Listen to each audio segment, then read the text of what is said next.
오늘의 말씀의 제목을 예수님을 자랑하는 삶으로 정했습니다. 여러분은 한 주간 동안 삶의 모습 속에서 예수님을 자랑하면서 사셨습니까?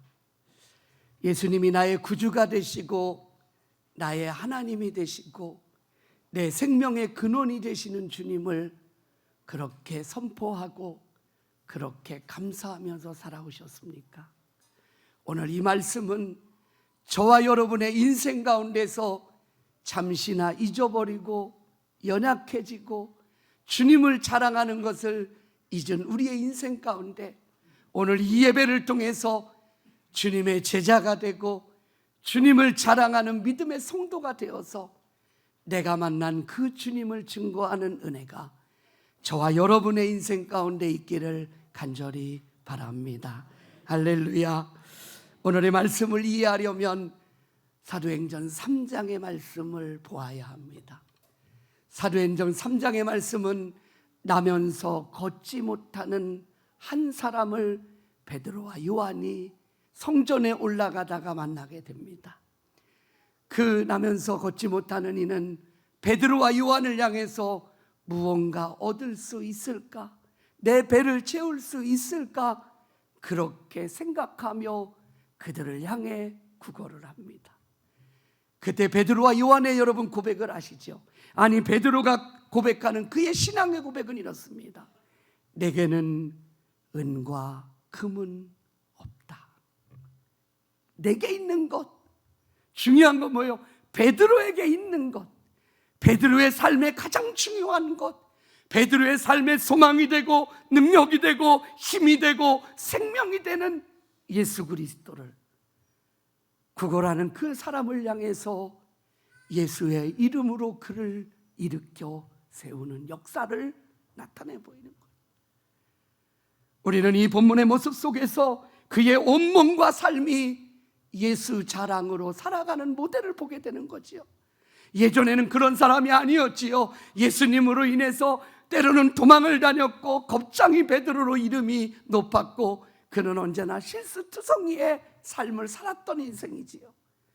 그러나 그가 진정 예수님을 만나고 예수 그리스도의 구원의 주인공이 되었을 때 그는 이렇게 오늘 고백하는 거예요. 나는 세상의 다른 것, 당신이 원하는 것은 내가 갖고 있지 않다. 그러나 내게 있는 건 예수 그리스도의 이름, 그분의 이름의 능력으로 당신을 일으켜 세운다라는 믿음의 선포를 하고 있는 것입니다. 그러면서 온 동네가 놀라운 이 기적의 역사로 들뜨게 됩니다. 많은 사람들이 베드로와 요한을 따르기 시작합니다. 그리고 사도행전 4장 1절부터 베드로는 솔로몬의 행각에 서서 하나님의 말씀을 선포하게 됩니다. 사람들이 구름대와 같이 보여듭니다. 베드로의 설교를 듣고 성경은 이렇게 말합니다. 3,000명, 5,000명이 하루에 세례를 받았더라. 할렐루야. 이 은혜의 능력은 어디서 나타난 것일까요? 베드로의 능력일까요? 절대로 그렇지 않습니다. 베드로는 예수님만을 자랑했습니다. 내가 만난 예수님만을 증거한 겁니다. 살아계시고 역사하시고 우리가 어떠한 절망 가운데 있을 때에도 예수만 만나기만 하면 우리가 소망으로 살아갈 수 있는 그 예수 그리스도를 전했는데 거기에 하나님의 놀라운 복음의 역사가 나타나게 된 것입니다. 그것으로 인해서 공회원들과 사내들인 모든 사람들이 이제는 베드로와 요한을 감옥에 가두게 됩니다. 그것이 바로 오늘 본문의 시작이 됩니다. 그들을 때리고 겁을 주고 협박을 합니다. 그러면서 하는 말은 뭐지요? 너희가 다시는 예수의 이름으로 말하지도 말고 전하지도 말라는 거예요. 우리는 이 시대에 예수님을 믿는 믿음의 자유를 가지고 살아가는 삶을 살아갑니다. 복음을 전하는 것 때문에 위험을 받지 않습니다. 감옥에 갇히지도 않습니다. 그러나 이 당시는 다릅니다. 이 당시에 복음을 전한다라는 것, 아니 예수님을 자랑한다라는 의미는 내 생명을 거는 거예요. 내가 예수의 이름을 선포하는 것, 내가 만난 예수님을 자랑하는 것, 내가 만난 예수 그리스도의 능력을 나타내는 것은 자기의 생명의 위협을 받고 복음을 전한다라는 사실을 우리는 기억해야 됩니다. 그러므로 예수를 전한다라는 건 죽음을 각오한 믿음의 고백으로 시작되어지는 거죠. 오늘 베드로와 요한은 이렇게 고백을 합니다. 우리가 보고 들은 것을 말하지 않을 수 없다라는 것. 내가 만난 주님을, 나에게 주신 은혜를 내가 어떻게 말하지 않겠나? 나는 말하지 않고는 살아갈 수 없다. 이게 베드로와 요한의 신앙의 고백이 되어지는 겁니다. 예수의 이름으로 말하지 말라고 하는 협박하고 겁을 주는 사내들인의 그 공회원들과 예수의 이름만 전하고 내 자랑은 오직 예수님이라고 고백하는 믿음의 사람들의 모습을 바라보면서 어쩌면 오늘을 살아가는 저와 여러분의 삶의 모습 속에서 생명의 위협을 받지도 않고 어려움을 당하지도 않는 우리의 인생이 정말 예수님을 그렇게 담대하게, 그렇게 기뻐하며 자랑하고 살아가고 있는지 오늘 주님은 우리에게 말씀하고 있는 거예요. 그러면 어떻게 베드로처럼, 어떻게 요한처럼 이런 담대한 예수님의 자랑의 능력을 힘입을 수 있을까? 오늘 성경은 첫 번째로 주님께 붙들리면 된다라는 거예요. 우리는 이제까지 내 힘으로 살았습니다. 내 능력, 내 경험, 내가 배운 학습과 내가 배운 어떤 훈련. 그러나 중요한 것은 주님의 능력이 우리의 인생을 붙들어 주셔야 합니다. 할렐루야. 주님이 우리와 함께 하실 때, 주님이 우리의 인생을 주님이 붙들어 주실 때, 우리가 연약하고 부족할 때에도 우리는 절대로 낭망하지 않습니다. 절대로 절망하지 않았습니다.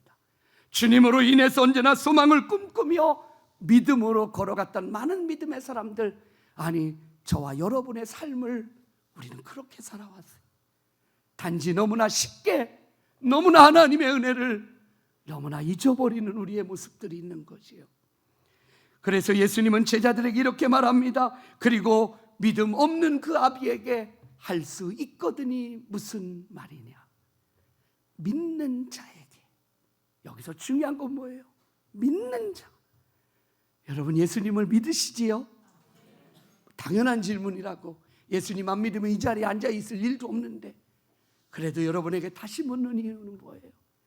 단지 교회에 나오는 것, 내가 주일날 한번 예배를 드리는 것, 이것이 아니라 내가 예수를 믿는다라는 건 내 생애를 걸고 내 삶을 주관하시고 내 인생의 모든 것이 되어주시는 예수님이 당신의 삶의 모든 것임을 고백하고 있느냐를 묻고 있는 겁니다.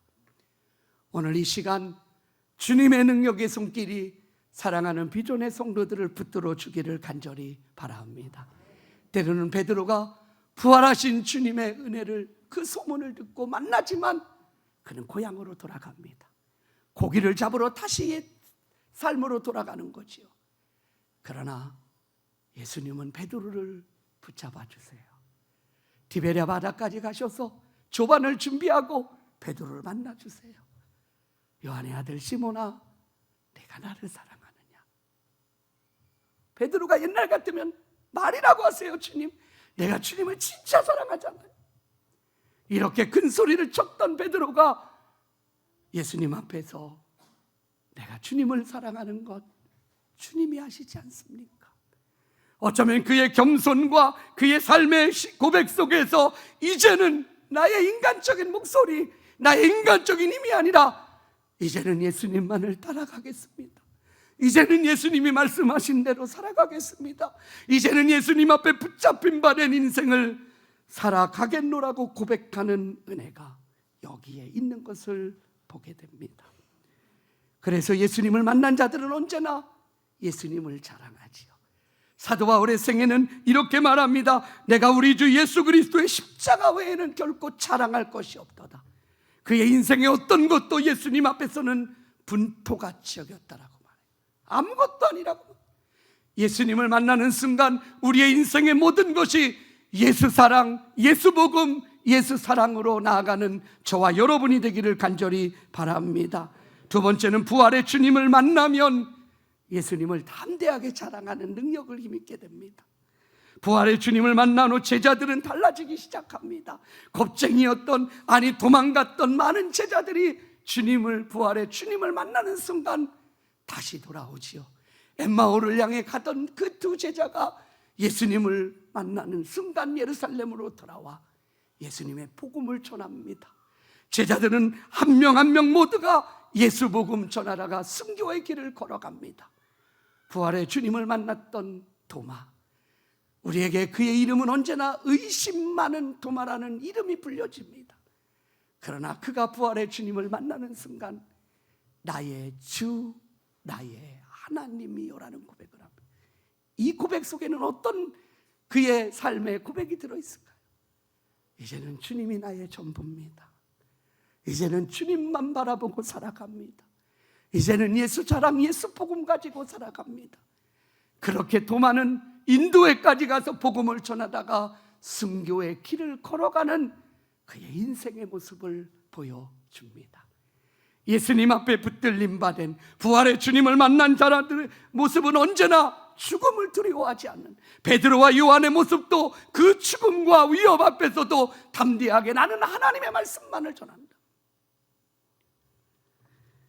어제나 오늘이나 영원토록 동일하신 하나님, 우리의 장래를 알고 계시고 나의 삶의 주관자가 되시는 하나님을 우리가 온전히 의지하고 그분의 은혜를 힘입고 그분을 자랑하며 살아가는 은혜가 우리 비전의 성도들에게 임하기를 간절히 바랍니다.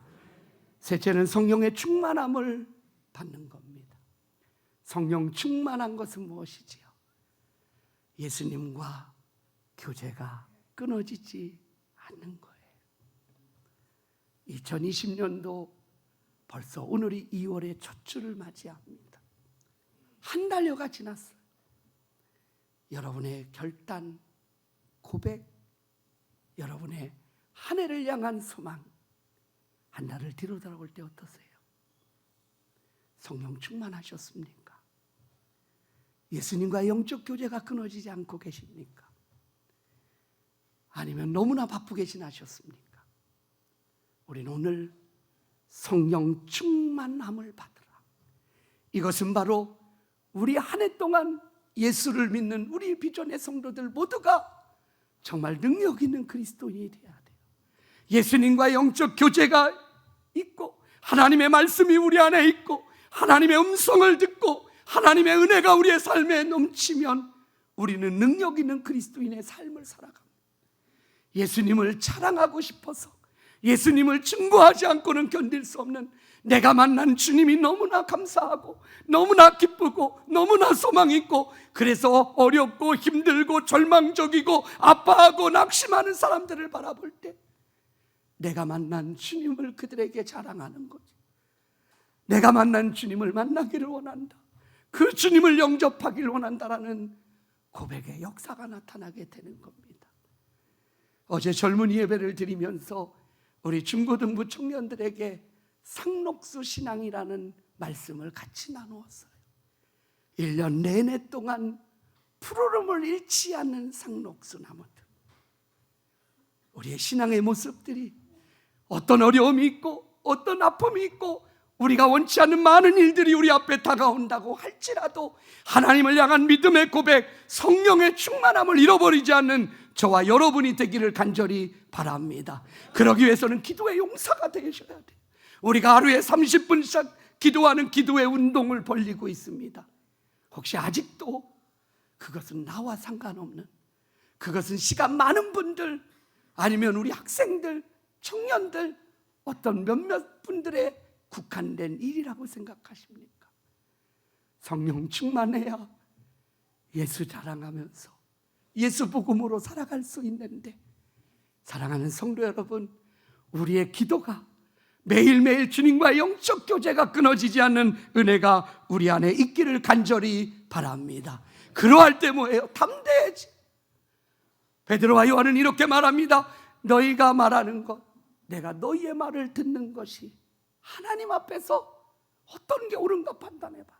너희의 말을 듣는 것이 맞는지, 아니면 하나님 앞에서 하나님의 말씀을 가지고 하나님의 말씀을 선포하는 것이 맞는지 너희가 판단해보라. 베드로와 요한을 흔들 수 없었던 능력은 하나님 앞에서예요. 마틴 루터가 종교개혁을 일으켰을 때 그는 종교개혁에 가장 쉽죠. 그의 종교개혁은 홀로 싸우는 힘들고 어려운 순간을 지납니다. 어느 날 종교 지도자들과 황제와 교황이 그를 보름스 회의에 부르게 되지요. 그 당시에는 교황의 힘이 루터의 생명 하나쯤은 충분히 죽여도 절대로 법에 걸리지 않는 부분이. 그런 상황 속에 교황과 황제는 이렇게 말합니다. 네가 쓴 모든 서신들, 네가 반박했던 95항의 재앙들을 다 어떻게 하면 불태워 버리면 내가 없었던 거로 해주겠다. 그때 루터는 그들의 말을 듣고 묵묵히 있다가 그의 얼굴 하늘을 향해 바라봅니다. 하나님, 제가 하나님 앞에 서 있습니다. 하나님, 나를 도와주십시오.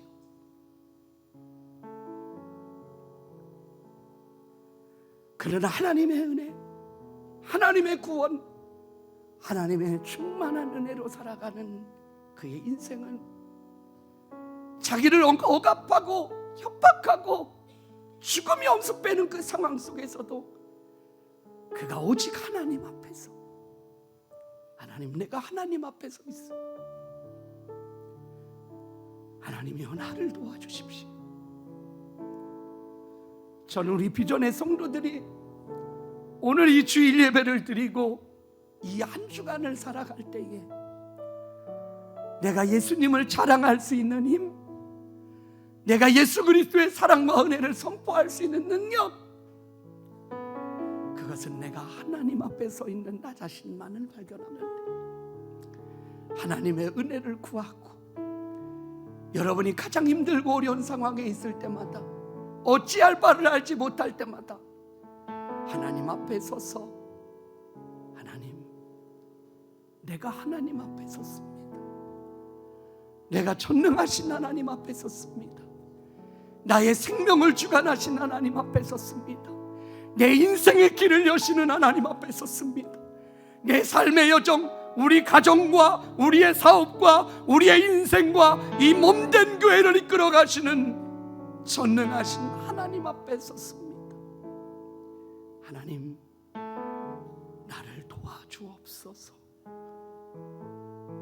저와 여러분의 하루하루의 간구의 기도 제목이 되고, 여러분의 무릎이 피곤치 않고, 그래서 우리가 성령의 충만함으로 살아갈 때 하나님이 주시는 기쁨과 소망의 주인공이 되셔서 예수 그리스도를 믿는 믿음의 얼굴들이 세상의 모든 사람들에게 기쁨과 소망을 보여주는, 그리고 내 안에 계신 예수님을 증거할 수 있는 은혜가 있기를 간절히 바랍니다.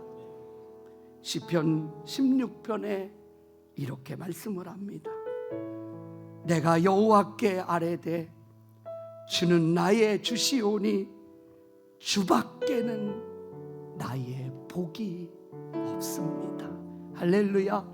주밖에는 나의 복이 없습니다.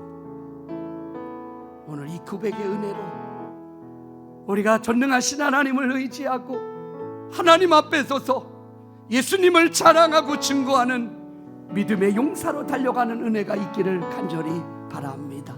할렐루야. 우리 중고등부 예수님이 좋으십니까? 우리 청년부 예수님이 좋으십니까? 네. 아동부 교사나무 유치부로 많이 갔겠네요. 우리 성도님들 어떠십니까? 예수님이 좋으십니까? 그러면 오늘 이 말씀과 함께하는 이 찬양의 고백으로 나는 정말 예수님이 좋습니다. 나는 예수 만난 그 기쁨과 은혜로 달려가겠습니다. 그리고 이 은혜를 함께 자랑하고 나누겠습니다라는 고백으로 우리 이 찬양의 고백을 우리 힘차게 박수치면서 찬양하고 함께 기도하며 나아가겠습니다.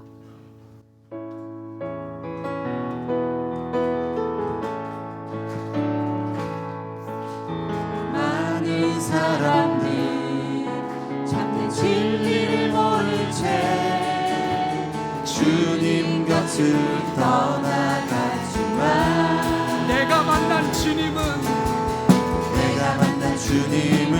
참 사랑이었고 사랑